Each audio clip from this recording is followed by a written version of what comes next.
സ്വന്ത സുഖം മാത്രം കാംക്ഷിച്ചു ഞാൻ, സ്വാർത്ഥത തന്നിരുൾ കാട്ടിലൊളിച്ചു. സോദരനാം അയൽക്കാരൻ്റെ ദുഃഖം പങ്കിടാൻ പാടെ മറന്നുപോയി. എങ്കിലും നാഥാനിൻ സ്നേഹത്തെ ഓർത്തിത അനുതാപപൂർവം ഞാൻ വരുന്നു. കനിവേറും സ്നേഹപിതാവേ, നിൻ തിരു സന്നിധി തേടി വരുന്നു.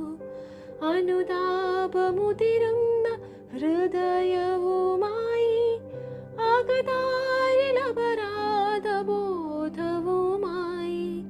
കനിവേറും സ്നേഹപിതാവേ,